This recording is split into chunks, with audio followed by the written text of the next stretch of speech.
Y entre ellos, ¿cuántos son? Que lo habéis dicho antes, no ha llegado tarde. 31. 38. ¿Eh? 38. 38. ¿Y hay mujeres, Eva? Sí, hay. Yo quería haber incorporado más mujeres, pero yo creo que las que hay son fantásticas. O sea, está mi querida Carmen de Burgos, que es admirable, que está, bueno, es un personaje interesantísimo, una pionera en tantas cosas. Y de Carmen de Burgos me interesó mucho. Bueno, a mí yo tengo una predilección por la Gran Guerra. De hecho mi novela es un número de Verdún, trata sobre la Primera Guerra Mundial, y cuando encontré que mi querida Carmen de Burgos había hecho unas crónicas fabulosas sobre la Gran Guerra, porque le sorprende durante un viaje que está haciendo por Europa, le sorprende el estallido de la guerra. De hecho la acusan, porque ella está en Alemania, la acusan de ser espía rusa porque ella lleva en su equipaje cartas de recomendación para Rusia, ¿no? Y lo pasa mal, lo pasa durante un tiempo bastante mal. Pero bueno, luego ella pues hace unas crónicas maravillosas de la Primera Guerra Mundial. Ella no se limita además a dar o sea, el dato puntual de qué está sucediendo en la batalla. Ella se le va por arriba, es una gran periodista que sabe ver por encima del tiempo y hace crónicas maravillosas, maravillosas. Y de hecho ella... muchas de las vivencias que tuvo en esa Europa convulsa la incorporó a algunas de sus novelas, ¿no? Eso es una de las cosas que vio. Y después está Pepita de Oliva. Pepita de Oliva es un personaje increíble, fantástica, ¿no? Una de estas bailarinas que recorre todos los teatros de Europa y que, bueno, tiene la anécdota de que se hizo tan famosa. De hecho había auténtica pasión cuando ella llegaba a algún teatro, ¿no? En Hungría y en la República Checa todavía se llama a un tipo de tela, tela pepita, que es un tipo de tela que ella utilizaba así como de cuadraditos. Pues mantel. Y que, lo que llamaríamos un tela de mantel. Pues se la llama pepita. A mí me sorprendió. Y ella incluso tiene una historia curiosa porque que fue la abuela de Rita Sackville, la amante de Virginia Woolf. Incluso, exactamente, ahora se va a hacer una película sobre la relación de las dos y bueno, Rita era la nieta de Pepita de Oliva. De hecho, tiene un libro que le dedica a su abuela que se llama Pepita. Entonces, son una serie de personajes que a mí me fascina y además lo interesante es que tirabas del libro Cristóbal de Castro, de la guerra ruso-japonesa, unas crónicas fabulosas, fabulosas. Y bueno, una cantidad de personajes. Cuando alguna vez me preguntan con cuál te quedas, y digo, no lo sé, que además es verdad que me entran ganas de hacer novelas de muchos de ellos. Hay uno que es Ceballos, que es de Jaén, que este recorre todo el mundo, le pasa de todo, naufragios, vive epidemias, batallas, e incluso cuando va a la Conchichina, convierte al cristianismo a la reina de allí. La reina le pide matrimonio y él dice que no porque era clérigo. A todo esto, el tío ha sido desde traficante de esclavos, termina siendo sacerdote. Y todo eso lo recoge en un libro, ¿no? Y bueno, me parecía fascinante. Es un personaje, curiosamente, que ya en su época había sospechas de que buena parte de lo que había escrito era mentira, porque era imposible que le sucediera a una persona. Lope de Vega lo incluye en alguna comedia y mete este toque, ¿no? De decir, bueno, a ver qué es verdad y a ver qué es mentira. Sí, sí, sí. Hay unos personajes de verdad entrañables y que yo me he quedado con la gana y bueno, quién sabe, ¿no? A ver si habrá alguna novela, pero son fabulosos, fabulosos. ¿Y la documentación ha provenido de distintos archivos o de lo literario? ¿O cómo la has conseguido? Bueno, claro, el manejo, por eso decía que llegó un momento que tuve que suspender esto en el periódico porque era incompatible con nuestra vida, incompatible. Entonces sí que hay mucha investigación en archivos digitales porque son personajes, tened en cuenta, son varios siglos. Entonces, claro, una no es una investigadora en una época, vosotros sabéis que hay ahora mucha especialización, entonces el manejo de fuentes es muy variado. Naturalmente, sobre todo en las obras de ellos, me interesaba viajeros que hubieran plasmado en una obra su viaje, es decir, no me gustaba quedarme solo con la anécdota, sino era gente que además había escrito sobre lo que había visto, ¿no? Entonces, pues naturalmente diarios de viaje, crónicas, memorias, autobiografías, y después, bueno, evidentemente pues las investigaciones históricas sobre algunos de estos personajes. Algunos son muy conocidos, otros, como os digo, no. Y ahí es donde me encontraba con la dificultad de dedicarme a investigar sobre ellos con el tiempo nuestro del periódico. Por eso decidí interrumpir y continuar con este libro. Ha sido un libro de largo aliento porque ha sido una investigación de muchos años, pues bueno, poco a poco dedicándome a reconstruir sus vidas, ¿no? Y creo que con la tranquilidad necesaria, ¿no? Sí, hay tantos mundos como observadores, ¿no? Me pregunto si usted ha percibido en este estudio una mirada andaluza, una forma andaluza de ver el mundo, y si es así, ¿qué peculiaridades tiene? Yo creo que es una mirada en realidad muy española. Realmente, apuntaba antes lo de la curiosidad, ¿no? Hay una curiosidad, hay esa mirada que no es la mirada que yo detecto muchas veces orgullosa y prepotente del viajero del norte al sur. Y sí que me ha parecido curioso que en muchas ocasiones, sobre todo los viajeros que llegan a territorios inexplorados, constantemente están comparando con lo que conocen. Es decir, es muy curioso, pues, bueno, cuando se llega a un territorio nuevo, comparan con, pues es como la Vega de Granada, o es como tal sitio, ¿no? Eso es lógico, porque naturalmente las descripciones que hacemos, pues con lo que conocemos, ¿no? Hacemos la comparación. Pero sí que hay quizás esa curiosidad, ¿no? Esa sensación de curiosidad de todos ellos, y la mirada que no es en absoluto prepotente, sino muy limpia, una mirada muy, en fin, sobria en algunos casos. Y curiosamente, salvo un par de personajes, que sí ahí identifiqué algo parecido a la mirada esta que os comento, del viajero del norte al sur.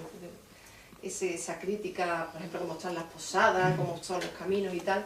Y hay un personaje, un clérigo que viaja por Alemania, Alejandro de Gálvez, viva Alejandro de Gálvez, que bueno, va a hacer una prueba, estas pruebas que se hacían para probar sangre, ¿no? Porque había un personaje que iba a ser canónigo de la Catedral de Sevilla, y entonces había que demostrarse la limpieza de sangre. Entonces ellos se iban a la ciudad de origen de la familia para ver si efectivamente eran cristianos viejos y tal. Y entonces ese recorrido que hace por Alemania es muy curioso, porque va criticando todo. O sea, va diciendo, pero bueno, los viajeros que se quejan cuando viajan por nuestros caminos, de que se quejan si esto es peor, la posada, pero ¿qué infecta? O sea, ahí sí que parece que el viajero del norte que viaja al sur, ¿no? Este personaje es muy curioso. Y hay otro que me encanta, que es Ángel Ganivet, que bueno, era el gran escritor, que fue diplomático, que se suicidó además allí, en el río Duina. Es curioso porque es la mirada de alguien del sur que se sorprende con el exotismo del frío. Es decir, las cosas que, es decir, cuando alguien viene del norte y llega al sur, y bueno, el sol, la luz, todas esas cosas tal que le apasionan tanto, pues en Ganivet vemos la mirada contraria, que es fascinado ante determinados paisajes nevados. Una cantidad de anécdotas sobre cómo, por ejemplo, un andaluz no sabe abrigarse bien en el norte, entonces, bueno, la serie de cosas que le pasan, ¿no? Las anécdotas. Entonces, esa mirada del sur al norte me parece que es menos conocida, y a mí me ha interesado mucho, ¿no? en estos personajes, por ejemplo. ¿Cuántos de los viajeros que cuentas aquí en el libro crees tú que conocían el idioma de los países a los que iban? Porque, por ejemplo, Juan de Valera dice, cuando va a Rusia con el duque de Osuna, el ruso le parece algo endiablado, y dice, no puedo tener contacto con la gente del pueblo porque es que no los entiendo. Claro. Entonces, esa visión que tienen, realmente, ¿cómo es de cercana a la realidad que vivieron, ¿no? Claro, por ejemplo, el caso de él, en esa época, pues evidentemente el lenguaje, o sea, el idioma era el francés, ¿no? El diplomático, ¿no? De uso diplomático y tal, y bueno, evidentemente era bueno, la forma que tenía de relacionarse con la gente. Pero claro, después en la calle, efectivamente, pues ahí supongo que se perdería mucha perspectiva, ¿no? Entonces, Pues yo creo que de todas formas hay una mirada de intención observadora interesante, es decir, puedes entender, o sea, se te pueden ir muchas cosas naturalmente de estos territorios, pero la intensidad de algunas descripciones, algunas narraciones me parecen muy interesantes, muy interesantes. Por ejemplo, yo que he leído muchísimos viajeros románticos, me sorprende muchas veces la superficialidad con la que se describe los territorios del sur o España, ¿no? Digo, bueno, vienen con un arquetipo, porque ellos sí que llegaban con una idea preconcebida que con dos momentos, dos comentarios, dos cosas ya confirmaban ese arquetipo, ¿no? Sin embargo, en estos viajeros al revés no es tan fácil, porque realmente ellos no tienen ningún arquetipo, o bueno, hay una serie de tópicos, los tópicos los sufrimos todos, pero bueno, hay algunos sitios en los que pesan más. Entonces hay una mirada de observador curioso en casi todos, casi todos. Entonces yo creo que ellos tienen mucho oído y mucha vista a la hora de describir estos lugares, ¿no? Que por otro lado les fascinan, ¿no? Porque hay descripciones hermosísimas, ¿no? Y también de las personas que conocen allí y todo eso. Has comentado antes que, bueno, que solo has tratado de mujeres, ¿no?, en el libro. Me imagino que es por todo, ¿no? Por la falta de oportunidades que tienen las mujeres para viajar, por cómo la historia ha olvidado a las heroínas de su tiempo. No sé, ¿ha sido muy difícil encontrar más modelos o querías tú? Vamos a ver, a mí evidentemente me interesan muchísimo las mujeres, o sea, he buscado con intención, desgraciadamente hay pocas. Ha llegado un momento en que lo que me interesaba es la mirada del viajero, es decir, tampoco, ahora por ejemplo sí que tengo en mente un proyecto de rescate de mujeres intelectuales a lo largo de la historia. Pero no me empeñé tampoco en buscarlas por sistema, es decir, si las encontraba, bien, pero tampoco era mi intención total. No era exactamente, no quería forzar, las hay, estupendo. Claro, hay muchas viajeras, pero viajeras que además escribieran, que era lo que me interesaba, desgraciadamente muchísimas menos. Habrá, naturalmente, porque aquí hay un criterio, es decir, faltan una cantidad de personajes impresionante y de hecho me da agobio muchas veces porque luego he seguido descubriendo más. Lo que pasa es que llega un momento que tienes que parar, igual que me pasó con los personajes del exilio, que después han llegado muchísimo, pero llega un momento que, bueno, es una visión, yo creo que, porque si no sería inabarcable, creo, ¿no? Pero, precisamente por eso, porque yo creo que en este país falta tanto por saber del pasado, y a mí esa es una de las cosas que además yo siempre intento que las novelas, los trabajos que hago periodísticos, tenga esa dimensión un poco de rescate, ¿no? Porque me parece que es sorprendente este país, y sobre todo cuando lo comparas con los franceses, los ingleses, los alemanes, y dices, si es que han contado su historia también, y aquí, sin embargo, es que hay tantas lagunas, tantos vacíos, tantas cosas todavía por rescatar, que me parece que a mí eso me pone mucho, me gusta, ¿no? Primero la curiosidad, ¿no? O sea, yo no sé nada de un periodo, de un personaje, y eso a mí me anima muchísimo a investigar. Y aparte después cuando descubres que la gente tampoco lo conoce, o sea, que no es fruto de tu ignorancia, y muchas veces creo, que ves que no sabía nada de este personaje, dices, no, es que tampoco crea que se conoce mucho, ¿no? Entonces, pues eso, con lo de las mujeres pues pasa igual, ¿no? Llega un momento y digo, bueno, si aparece estupendo, y si no, pues no pasa nada. A mí me gustaría saber, bueno, cuando empezaste a hacer esta serie de biografías, ¿qué modelos tuviste en mente? Porque, por ejemplo, yo me he leído más o menos la mitad del libro y me recuerda mucho a algunos, por ejemplo, la historia universal de la infamia de Borges, y es un género así que es literario, histórico, bueno, muy híbrido, entonces me gustaría saber qué modelos tuviste o si no tuviste o cómo te planteaste esto. Claro, por ejemplo, has citado Mercedes Stephen-Weiss, que para mí es referente clave, y yo creo, además a mí es que es un género en el que yo me siento muy a gusto, que es la historia, o sea, la rigurosidad histórica, el ensayo, pero novelado, el ensayo narrativo. Y creo que es un género que aquí en España no es muy habitual. Creo que puede incorporar a muchos lectores a la historia, porque yo soy una gran lectora de ensayo histórico, e incluso de lo que yo llamo la droga dura de las actas de congreso. A mí eso me encanta, pero me divierto una barbaridad. Es una perversión. Lo sé, me encanta. O sea, cuando a mí me llega un tochazo de actas de la jornada sobre un tema histórico tal que me interese, me encanta, me parece fascinante. Pero sí detecto un problema a la hora de contar la historia. Es decir, hay muchos historiadores que utilizan ese lenguaje hermético y críptico, donde parece que está ahí, que cuanto más críptico sea, mejor. Entonces, claro, creo que sin renunciar a la rigurosidad histórica, naturalmente, se pueden contar las cosas de forma divulgativa, amena y hermosamente contadas también, porque para eso está la literatura, ¿no? Los personajes, naturalmente, claro, ficción hay un mínimo. Ficción es, por ejemplo, cuando yo imagino a Benito Arias Montano recordando algunos de sus viajes en su retiro de Huelva. Naturalmente me lo imagino a lo mejor que está comiendo algo y que eso le evoca el pasado. Esa es la ficción única que hay en el ensayo, ¿no? Pero claro, se cuenta, o sea que evidentemente es una forma de hacer amena la historia, ¿no?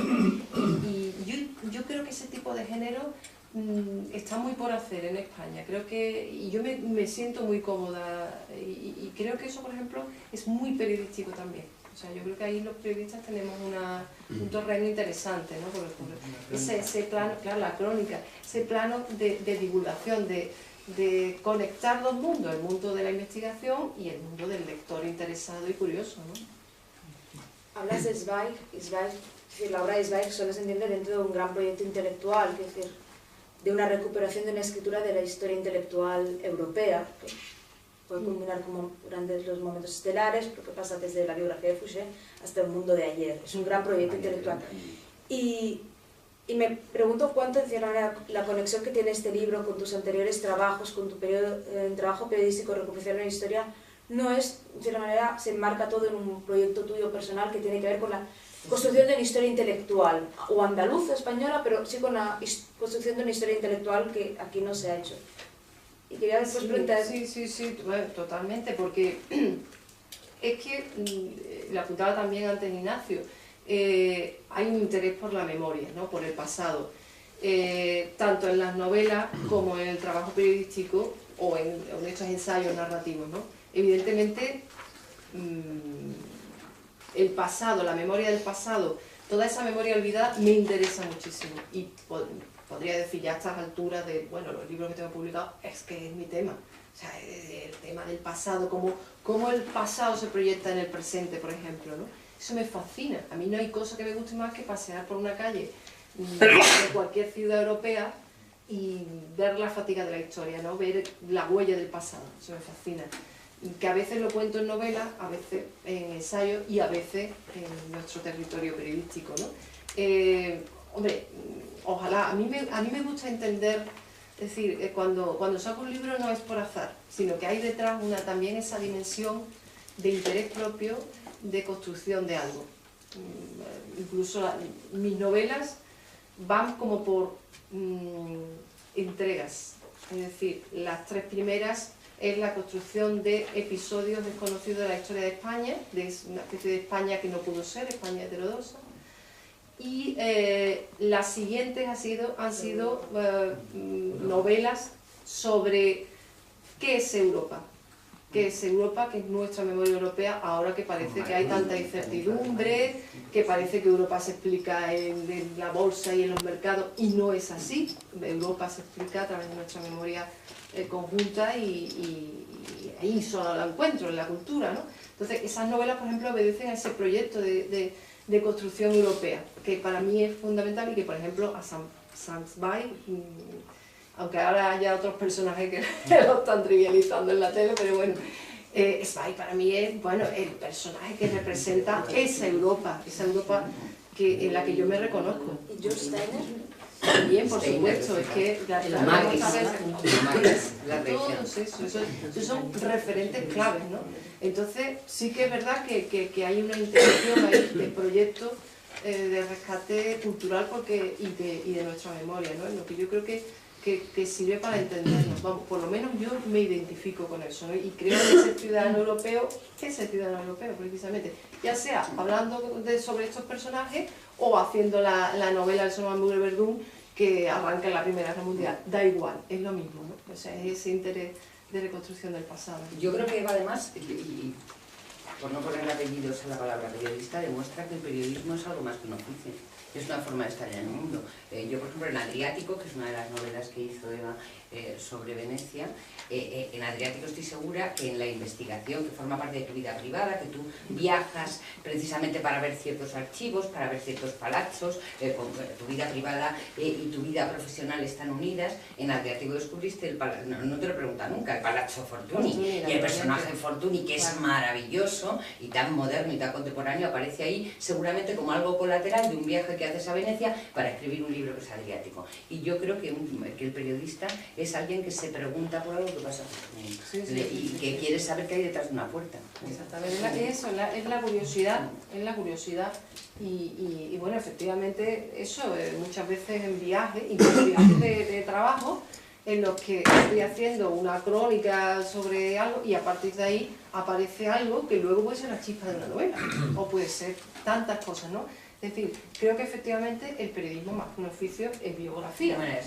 Es una manera de ser, es una manera de interpretar el mundo, ¿no?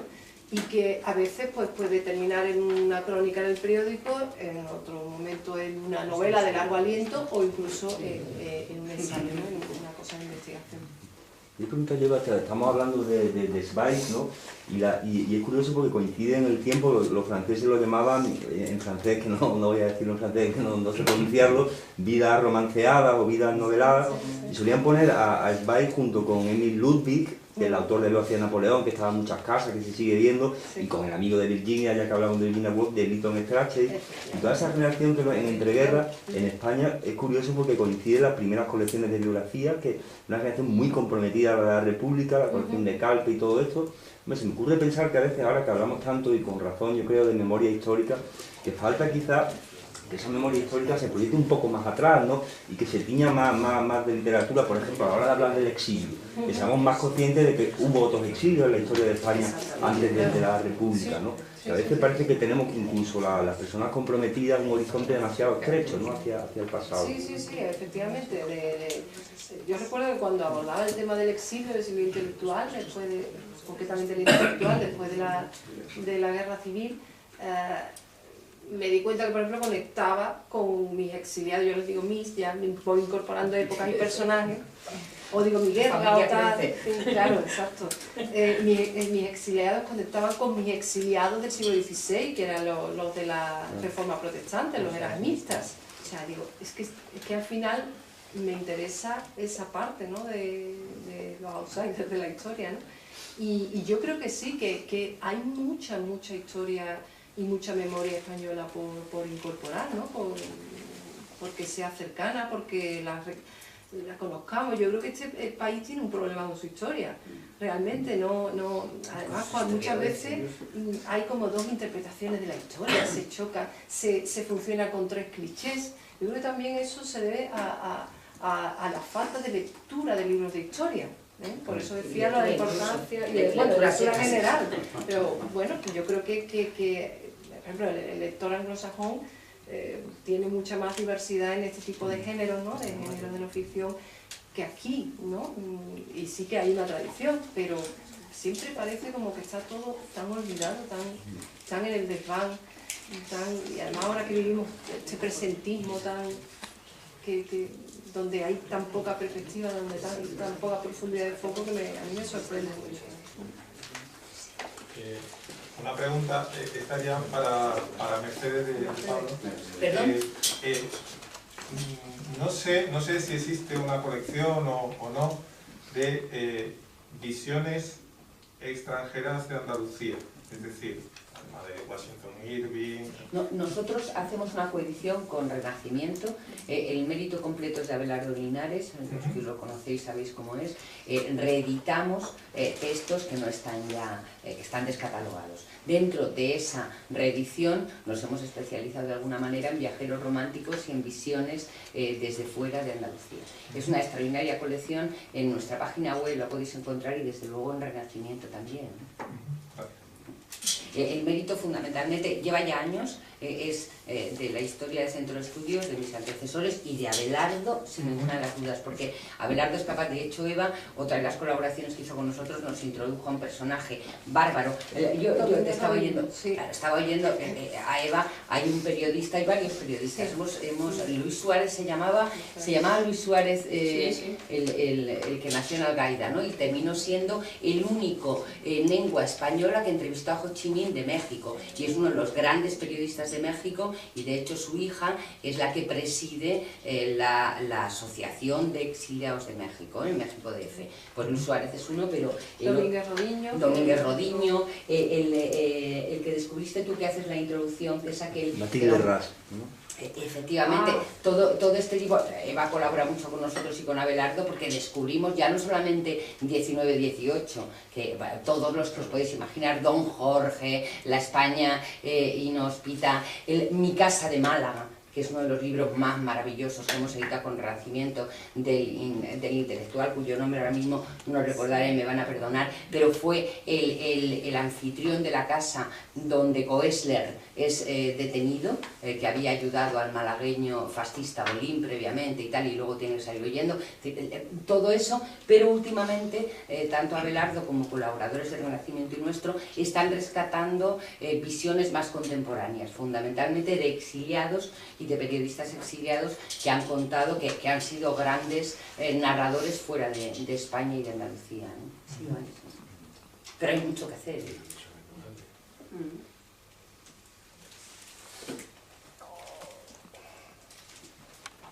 ¿Alguna pregunta más, chicos?